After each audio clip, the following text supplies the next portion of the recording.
ওই সমস্ত হ্যাঁ, ওই সমস্ত তাবিজগুলো নষ্ট করা শুনে রাখেন, কাজে লাগবে। আর ওটা লিখে দেবো ইনশাল্লাহ। ওই সমস্ত তাবিজগুলো যখন পাওয়া যাবে, মানে সূরা ফালাক আর সূরা নাস, মানে আপনি আগে পাঠ করার আগে মনে মনে নিয়ত করে নেবেন আল্লাহর কাছে, আল্লাহ আপনার পাক কালামের শক্তিতে ওই সমস্ত তাবিজ কবজ যেগুলো আছে সেগুলোকে আপনার পাক কালামের মাধ্যমে জ্বালিয়ে পুড়ে শেষ করে দাও। ওই সমস্ত তাবিজগুলো ক্ষয়ক্ষতি যা কিছু হয় সমস্ত তাবিজগুলোকে, মানে তার তার সর্বশক্তি শেষ করে দেওয়া হোক, এবং তাবিজটাকে মানে নষ্ট করে দেওয়া হোক আল্লাহ আপনার পাক কালামের শক্তিতে। এবার আপনি কি করবেন? নিয়ত যেমন ভাবে আপনাদের প্রত্যেকে বলা হয়, দরুদ ইস্তেগফার যেমন ভাবে পাঠ করে প্রতিটা আমলের আগে, যেমন ধরনের আমল হোক না কেন, জিন হাজির করার ক্ষেত্রেও, জিনকে ডাকার ক্ষেত্রেও, জিনকে শাস্তি দেওয়ার ক্ষেত্রেও, যেমন ভাবে আপনাদের প্রতি জাদু কাটা, বশীকরণ যাই কিছু আমল করতে বসেন, দরুদ ইস্তেগফার আপনাদের বলা আছে, এটাকে আপনি পাঠ করে নেওয়ার পরে আপনি সূরা ফালাকটা পড়া শুরু করবেন। সূরা ফালাক আর সূরা নাস দুটো সূরা মিলিয়ে টোটাল 11টি আয়াত আছে। কটা? টোটাল 11টি আয়াত। দুটো সূরা মিলে টোটাল 11টি আয়াত আছে। আপনার প্রতিটি আয়াত একবার করে পাঠ করতে হবে আর ফুঁ দিতে হবে। যেমন ধরেন আপনি পাঠ করেন কুল আউযু বিরাব্বিল ফালাক।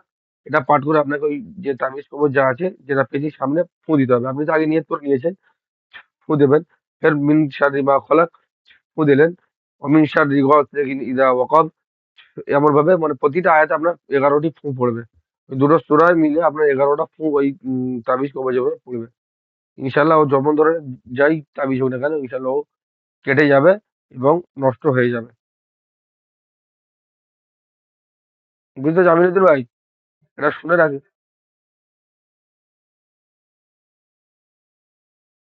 হ্যাঁ, হ্যাঁ।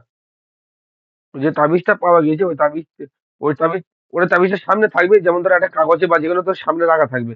বা আপনার কাছে আনবে, আপনি বের করে দেখলেন কি আছে না আছে। সেটাকে এবার ওর সামনে রেখে আপনি যেমন ভাবে নিয়ত করেন, নিয়ত করবেন দরুদ ইস্তেগফার যেমন ভাবে পড়তে হয়, প্রতিটা আমলের করতে আপনাদেরকে বলা হচ্ছে। প্রত্যেকটা আমলের শুরুতে দরুদ ইস্তেগফার বলতে ভুলে গেলেও আপনারা এটা পড়বেন। তারপরে দুটো সূরায় মিলে 11টি আয়াত আছে। 11টি আয়াতে প্রতিটা আয়াতে আপনাকে একবার করে ফু মারতে হবে। যেমন ভাবে বললাম কুল আউযু বিরাব্বিল ফালাক ফু দিতে হবে। মিন শাররি মা খালাক ফু দিতে হবে। মিন শাররি গাসিকিন ইযা ওয়াকাব ফু দিতে হবে। মিন শাররিন নাফাসাতি ফিল উকাদ ফু দিতে হবে। মিন শাররি হাসিদিন ইযা হাসাদ। এটা ফু দিতে হবে। কুল আউযু বিরাব্বিন নাস ফু মারতে হবে। মালিকিন নাস ফু মারতে হবে। ইলাহিন নাস ফু দিতে হবে। এমনভাবে 11টা আয়াতে 11টা ফু দিতে হবে। ইনশাআল্লাহ ওই সমস্ত তাবিজ কবজ যা কিছু আছে সমস্ত নষ্ট হয়ে যাবে। আর ওর কোনো কাজ হবে না।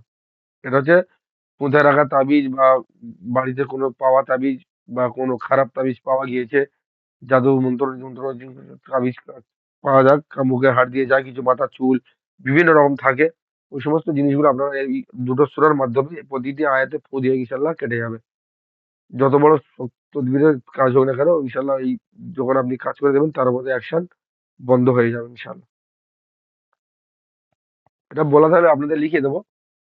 এটা আপনাদের